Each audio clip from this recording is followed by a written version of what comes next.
Assalamualaikum warahmatullahi wabarakatuh.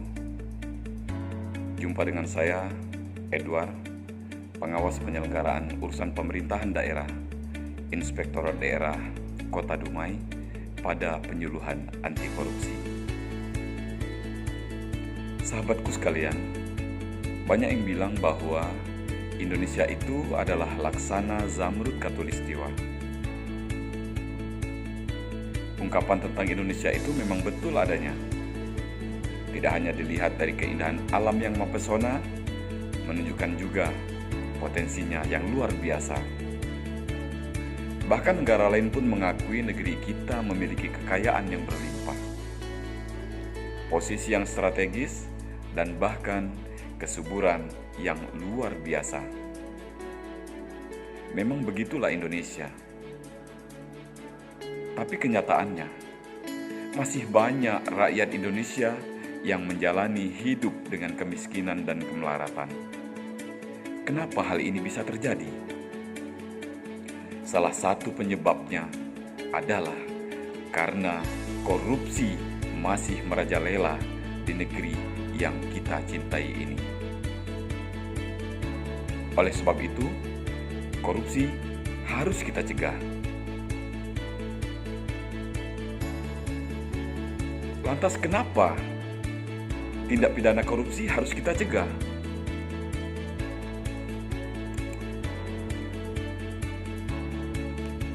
Karena tindak pidana korupsi telah merusak sendi-sendi kehidupan berbangsa dan bernegara.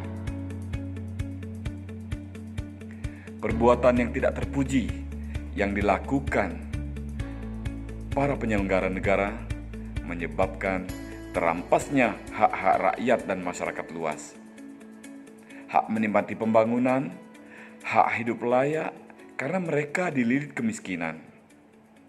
Hak mendapat pendidikan yang ideal, dan bahkan hak-hak dasar hidup lainnya yang mestinya didapatkan siapapun.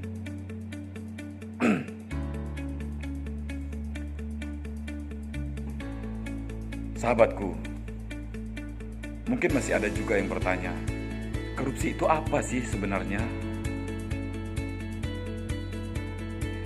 Menurut Robert Gligat, korupsi adalah suatu tingkah laku yang menyimpang dari tugas-tugas resmi jabatannya dalam negara, di mana untuk memperoleh keuntungan status atau uang yang menyangkut diri pribadi atau perorangan, keluarga dekat, kelompok sendiri, atau dengan melanggar aturan pelaksanaan yang menyangkut tingkah laku pribadi.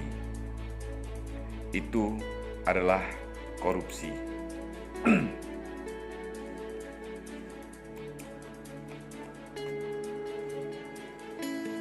Berdasarkan Undang-Undang Nomor 31 Tahun 1999, diubah dengan Undang-Undang Nomor 20 Tahun 2001 tentang pemberantasan tindak pidana korupsi, bahwa setiap orang yang dengan sengaja dengan melawan hukum untuk melakukan perbuatan dengan tujuan memperkaya diri sendiri atau orang lain atau suatu korporasi yang mengakibatkan kerugian keuangan negara atau perekonomian negara.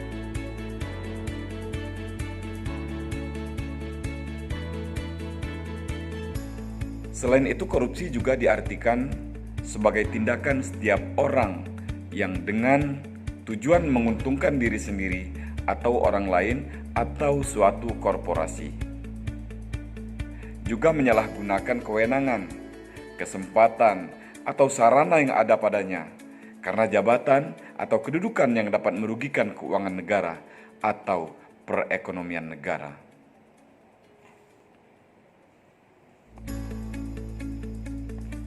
Ada beberapa dasar hukum pemberantasan korupsi. Yang pertama, ada Undang-Undang Nomor 8 Tahun 1981 tentang Hukum Acara Pidana. Berikutnya, ada Undang-Undang Nomor 28 Tahun 1999 tentang penyelenggaraan negara yang bebas dari korupsi, kolusi, dan nepotisme. Selain itu ada Undang-Undang Nomor 31 Tahun 1999 tentang pemberantasan tindak pidana korupsi yang diubah menjadi Undang-Undang Nomor 20 Tahun 2001. Sahabatku sekalian, berdasarkan Undang-Undang Nomor 31 Tahun 1999, korupsi dikelompokkan menjadi 30 bentuk atau jenis. Namun ketika diubah menjadi Undang-Undang Nomor 20 Tahun 2001, maka korupsi dikategorikan menjadi 7 bentuk atau 7 jenis, yakni yang pertama, penyalahgunaan wewenang sehingga merugikan keuangan negara. Yang kedua, penyuapan. Yang ketiga, pemerasan. Yang keempat, penggelapan dalam jabatan. Yang kelima, kecurangan. Yang keenam, benturan kepentingan dalam pengadaan barang dan jasa. Dan yang ketujuh adalah gratifikasi. Mungkin kita juga perlu tahu apa sih yang mendorong atau memotivasi sehingga orang melakukan korupsi. Menurut Abdullah Hehamantua, motivasi pelaku melakukan korupsi dikelompokkan menjadi 5, yakni korupsi karena kebutuhan, korupsi karena ada peluang, korupsi karena ingin memperkaya diri sendiri, korupsi karena ingin menjatuhkan pemerintah, dan bahkan korupsi karena ingin menguasai suatu negara.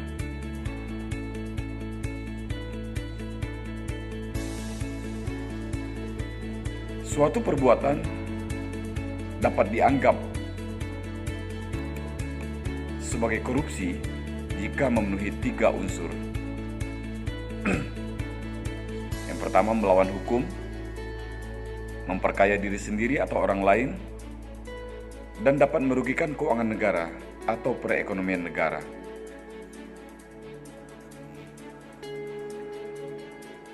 Pada gambar berikut dapat kita lihat bahwa ketika semua unsurnya sudah terpenuhi, yaitu unsur melawan hukum, unsur memperkaya diri sendiri, dan unsur merugikan keuangan negara, maka sudah dapat dinyatakan sebagai korupsi.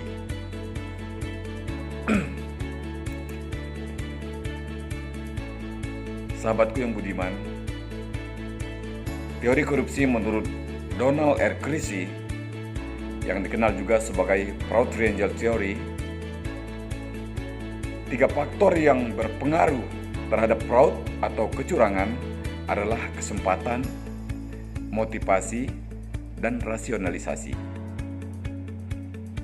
Ketiga faktor tersebut memiliki derajat yang sama besar untuk saling mempengaruhi. Dapat kita lihat pada diagram ini atau diagram The Fraud Triangle bahwa peluang atau kesempatan itu terjadi karena lemahnya sistem. Kemudian dorongan atau motivasi itu terjadi karena keserakahan, karena kebutuhan, karena hutang, atau bahkan karena gaya hidup mewah. Selanjutnya ada pembenaran atau rasionalisasi. Ini terjadi karena ingin membahagiakan keluarga, ingin mensejahterakan korporasi, merasa bahwa dia berjasa untuk korporasinya, dan menganggap orang lain juga banyak yang melakukan. Ini adalah alasan pembenaran atas apa yang dilakukan.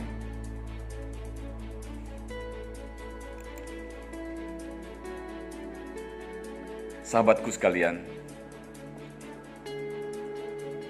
mungkin kita tidak menyadari atau bahkan memang tidak tahu bahwa di antara banyak aktivitas yang kita lakukan, ada yang termasuk korupsi. Untuk itu, kita perlu melihat contoh-contoh kegiatan apa saja yang dianggap korupsi. Yang pertama, korupsi merugikan keuangan negara. Ketentuan mengenai tindak pidana korupsi jenis ini diatur dalam pasal 2 dan 3 Undang-Undang Nomor 31 Tahun 1999 Junto Undang-Undang Nomor 20 Tahun 2001. Segala sesuatu yang merugikan negara, baik langsung ataupun tidak langsung, termasuk kategori perbuatan korupsi. Contohnya, penggunaan fasilitas yang diberikan negara untuk pejabat ataupun pegawai negeri sipil, termasuk tentara dan polisi, tetapi dipergunakan untuk urusan pribadi yang tidak ada sangkut pautnya dengan pekerjaan. Fasilitas mobil dinas dari negara adalah fasilitas yang kerap digunakan untuk urusan pribadi keluarga, sehingga ini dapat digolongkan sebagai korupsi.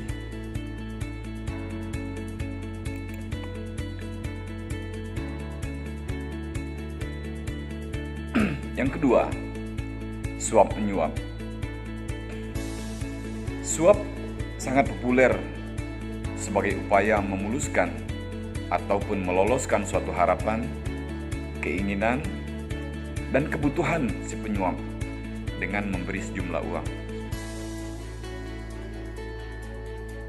Jika terdapat semacam award atau penghargaan, bisa jadi jenis tipikor suap mempunyai atau termasuk yang dinominasikan. Pasalnya, dari berbagai kasus tipikor, sebagian besarnya adalah suap.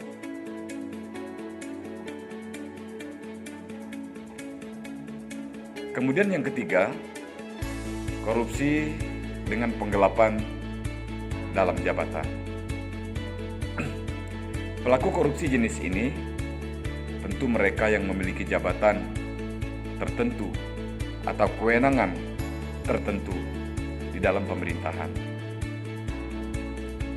Dengan jabatannya, sang pelaku menggelapkan atau membantu orang lain menggelapkan uang atau surat berharga milik negara sehingga menguntungkan dirinya atau orang lain. Bentuk lain dari penyalahgunaan jabatan atau wewenang ini adalah menghancurkan bukti-bukti berupa akta, surat, ataupun data yang dapat digunakan sebagai barang bukti penyimpangan. Yang keempat adalah bentuk korupsi dengan pemerasan.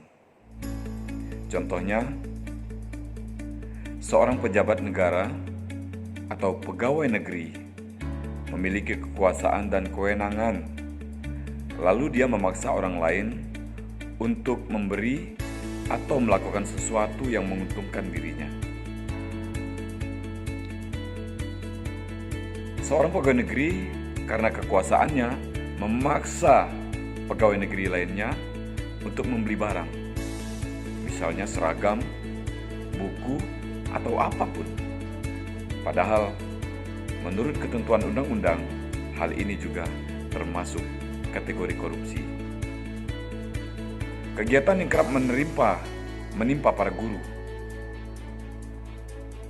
Para guru menerima uang rapel gaji dengan jumlah tertentu, tetapi kemudian dipotong dengan alasan administrasi oleh pegawai negeri yang berwenang.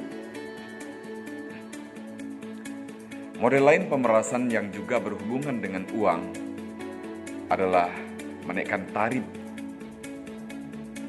di luar ketentuan yang berlaku. Misal, seorang pegawai negeri menyatakan bahwa tarif pengurusan dokumen adalah Rp50.000. Padahal, edaran resmi yang dikeluarkan adalah Rp25.000 atau malah bebas biaya. Namun dengan ancaman bahwa ini sudah menjadi peraturan setempat, sang pegawai negeri tetap memaksa seseorang membayar di luar ketentuan resmi.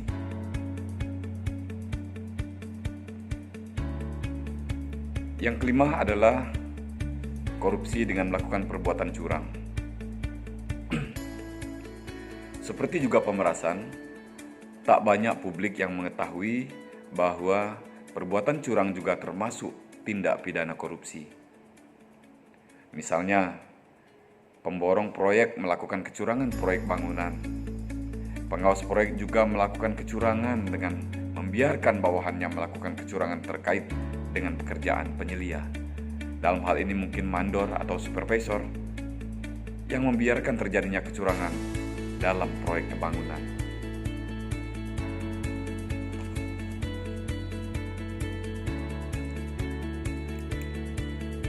Berikutnya adalah korupsi dengan benturan kepentingan. Tindak pidana korupsi jenis ini diatur pada pasal 12 huruf I Undang-Undang Nomor 31 Tahun 1999. Benturan kepentingan tersebut juga dikenal sebagai conflict of interest. Benturan kepentingan ini terkait dengan jabatan atau kedudukan seorang yang di satu sisi ia dihadapkan pada peluang menguntungkan dirinya sendiri, keluarga, ataupun kroni-kroninya. Contohnya, benturan kepentingan dapat terjadi dalam proyek pengadaan. Meskipun dilakukan tender dalam proyek, pegawai negeri ikut terlibat dalam proses dengan mengikutsertakan perusahaan miliknya meskipun bukan atas namanya. Hal ini jelas mengandung unsur korupsi dan dikategorikan korupsi. Kemudian yang ketujuh adalah korupsi dengan gratifikasi. Gratifikasi merupakan jenis tindak pidana korupsi yang sangat dekat dengan keseharian masyarakat. Bahkan saking dekatnya, sampai-sampai banyak publik yang tidak menyadari kalau gratifikasi itu termasuk salah satu jenis tindak pidana korupsi. Misal,